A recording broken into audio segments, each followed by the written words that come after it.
मगरिब के अंदर साइंसी और सनअती तरक्की शुरू हुई, पैसा आया, सहूलियात आई।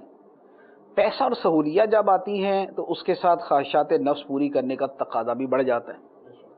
अब जब ख्वाहिशात नफ्स पूरे करने का तकाजा बढ़ना शुरू हुआ तो ईसाई मजहब उसकी राह में रुकावट हुआ, क्योंकि कुछ जो तालीमात की बुनियादें हैं उनके अंदर भी आसमानी वही की हैं। उन्होंने उसकी बिना पर उन चीज़ों की राह में रुकावट डाली। लेकिन चूंकि जो सनअती तरक्की करने वाले लोग थे उनके पास इख्तियार भी था, इक़्तिदार भी था, वो कुव्वत भी हासिल कर रहे थे, लोगों की सपोर्ट भी उनको मौजूद थी, तो उन्होंने मज़हब का मुकाबला करना शुरू किया। मज़हब का मुकाबला करते करते वो इतनी पावर में आ गए कि अहले मज़हब को उनके सामने पसपा होना पड़ा। अब वहाँ पर दो रवैये हो सकते थे, या तो ये होता कि ईसाइयों के जो लीडर्स थे वो मुकाबला करते और जो उनके नज़दीक उनके मज़हब की तालीमात थी उनको बाहर सूरत वो इम्पोज करके छोड़ते, नाफिज करके छोड़ते, उनसे ना हटते। लेकिन मसला ये था कि जो उनके पास तालीमात थी उनको वो समझते थे कि ये सारी की सारी तालीमात खुदा की तरफ से नहीं, क्योंकि जो खुदा की तरफ से उनकी नज़र में भी थी वो तो बाइबल थी, और बाइबल में चंद मखसूस अहकाम है, लेकिन उन्होंने तो पूरा निज़ाम ज़िंदगी के ऊपर अहकाम को चलाया हुआ था और वो सारे उनके अपने अहकाम थे। लिहाजा वो विड्रॉ होते रहे, वो पीछे हटते रहे। अब उसको उन्होंने इज्तिहाद का नाम दिया या उन्होंने रिफॉर्म का नाम दिया, वो उस वजह से अपने बनाए हुए अहकाम से पीछे हटते रहे, मजहब मुखालिफ उन पे चढ़ते गए। जब चढ़ते गए तो नतीजा ये हुआ कि एक वक्त वो आ गया कि जब मजहब का फिर मजाक उड़ाना, इनकार करना, इस्तिहज़ा करना ये शुरू हो गया, ये और डिफेंस पे आ गए। फिर ये हुआ कि एक इनकलाब बर्पा हुआ और हुकूमतें डायरेक्ट इख्तियार और इक़्तिदार डायरेक्ट उन्हीं लोगों के पास चला गया कि जो चाहें नाफिज करें और जो चाहें कानून बनाएं और जैसे चाहें लोगों को चलाएं, और वो थे खिलाफ मज़हब, मज़हब के खिलाफ लोग थे। लिहाजा उन्होंने फिर चर्च को और चर्च के मुतअल्लिकीन को महदूद कर दिया चंद रसूम व रवाज के अंदर कि भाई इधर तुम आके दुआ मांगो, चंद अपनी जो अखलाकी बातें हैं वो लोगों को बताओ, और किसी के जाके किसी को तबलीग करनी है तो वो भी कर लो, लेकिन लोगों की मईशत में कि वो कमाएं कैसे, मुल्क के निज़ाम में, लोगों की मुआशरत में तुमने कुछ नहीं करना। तो चूंकि ये पावर में थे, अहले इक़्तिदार थे, इन्होंने इतना महदूद किया कि फिर वो जो मजहबी ईसाइयत है वो चर्च में वो चंद रूल्स के अंदर, वो चंद रसूमात के अंदर वो रह गया। जैसे इस वक्त हमारे सामने है, आप चले जाएं, यूरोप जाएं, आप मगरिबी ममालिक में जाएं, अब वहाँ जाके देखें कि क्या चर्च से बाहर कहीं आपको ईसाई मजहब नज़र आता है, सिवाय इसके कि आपको क्रिसमस ट्री और क्रिसमस गिफ्ट जो हैं वो आपको मिल जाएंगे 25 दिसंबर को। लेकिन उससे हटके क्या उनकी मार्केटों में उनके मजहब का कुछ ज़ुहूर नज़र आता है? क्या उनके घरों के अंदर कुछ मजहब नज़र आता है कि ये मजहब के पैरोकार हैं और ये उसके ऊपर चलने वाले हैं, सिवाय इसके कि वो एक रस्म के तौर पे अपनी किताब पढ़ते हैं, दुआ मांगते हैं डेली की, और वो भी जो मांगते हैं तो, और उसके बाद फारिग। अब जो हमारे यहाँ इस तरह की ज़हीन, समझदार, बाशऊर, वो उनकी जो जहानत, समझ और शऊर है उसने मुताला किया ईसाई मज़हब के उरूज व ज़वाल का।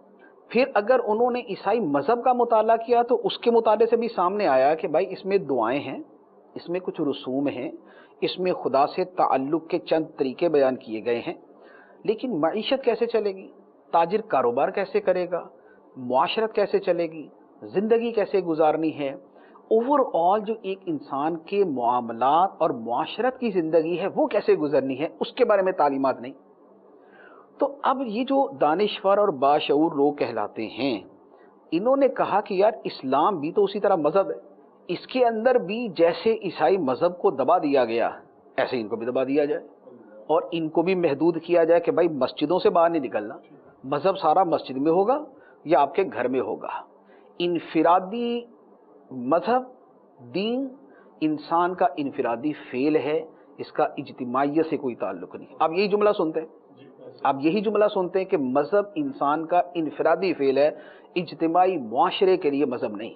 ये हमारे यहाँ भी पाकिस्तान में, हमारे मुल्क में, दुनिया भर में जो मज़हब के ख़िलाफ़ बात करने वाले हैं या मज़हब को महदूद करने की बात करते हैं वो ये जुमला बोलते हैं।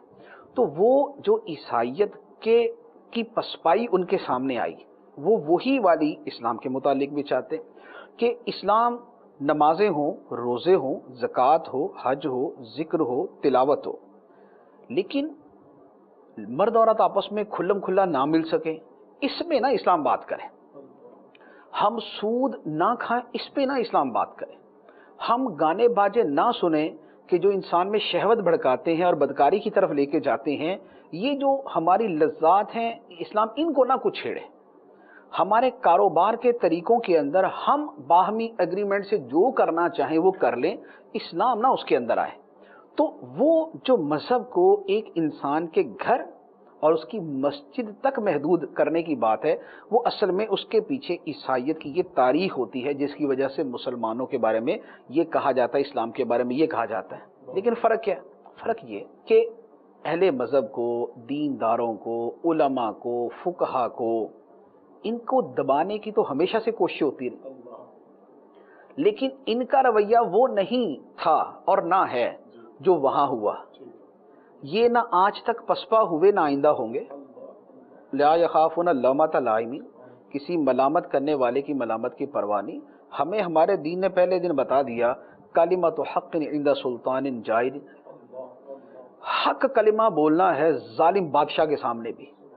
تو چونکہ جو مسلمانوں کے پیشوا ہیں، آئمہ دین تھے اور ہیں، ان کے اندر یہ بات رچی بسی تھی کہ ہم نے کلمہ حق کہنا ہے، بھلے ہمیں طاقت و اختیار والے، اقتدار و حکومت والے دبائیں، پیسیں، ظلم کریں، کچھ بھی کریں، ہم نے اپنے پیغام سے نہیں ہٹنا۔ اس لیے دنیا میں بڑے سے بڑے انسیڈنٹ ہو گئے اسلام کے بارے میں، اسلام کے خلاف، لیکن وقتی طور پہ تھوڑا سا یوں ہوا، لیکن دوبارہ اسلام پھر ابھر کے سامنے آ گیا۔ خلیفہ مامون رشید کے زمانے میں معتزلہ فرقہ تھا، فلسفیوں سے متاثر تھا، فلسفی عقائد، فلسفی نظریات انہوں نے اپنائے اور حکومت کے جبر اور زور پر انہوں نے نافذ کرنا چاہے۔ لیکن کیا ہوا؟ اپنی طرف سے کئی سال، 20-25 سال حکومت کی پوری طاقت استعمال کر لی۔ امام احمد بن حنبل رضی اللہ تعالی عنہ تنے تنہا کھڑے رہے کہ جو نبی پاک صلی اللہ علیہ وسلم نے عقیدے دیے، جو قرآن نے عقیدے دیے، اس سے نہیں ہٹیں گے۔ نتیجہ یہ ہوا کہ مامون دنیا سے گیا، معتزلہ فرقہ دنیا سے چلا گیا۔ کچھ عرصہ گزرا، دوبارہ اسی طرح اسلام کی اصلی سچی قرآن سنت کے مطابق تعلیمات کھڑی ہو گئی۔ پھر ایسے کتنے واقعات ہوتے رہے، فرقہ باطنیہ آیا، قرامطہ فرقہ آیا، اور نہ جانے کتنے آئے جنہوں نے اسلام کو دبانے کی کوشش کی، لیکن اسلام اسی طرح ابھر آیا۔ اور آج بھی اسلام کم نہیں ہو رہا، بڑھ رہا ہے۔ سبحان اللہ، بے شک اسلام کی تعلیمات کمی کی طرف نہیں جا رہی، لوگوں کا عمل بڑھ ہی رہا ہے۔ آپ کو اگر اس کی مثالیں دیں، نمازی بڑے یا کم ہوئے، مسجدیں بڑی یا کم ہوئیں، روزہ رکھنے والے بڑے یا کم ہوئے، اعتکاف میں بیٹھنے والے بڑے یا کم ہوئے، عمرہ کرنے والے بڑے یا کم ہوئے، حج کرنے والوں کی تعداد بڑھ رہی ہے یا کم ہو رہی ہے، مسجد حرام کو کمی کی وجہ سے چھوٹا کیا جا رہا ہے یا افراد بڑھنے کی وجہ سے بڑا کیا جا رہا ہے؟ تو آپ اسے سمجھ جائیں کہ اسلام کبھی دبے گا نہیں، کبھی یہ نیچے نہیں آئے گا۔ اسلام لیظہرہ علی الدین کلہ، یہ غالب آئے گا۔ خدا نے اس کا ارادہ فرمایا، اس نے غالب ہی رہنا، اپنی دلیل کے اعتبار سے بھی اور دوسرے اعتبارات سے بھی۔ وقتی طور پہ پیچھے ہوگا لیکن اس کے بعد غالب آئے گا۔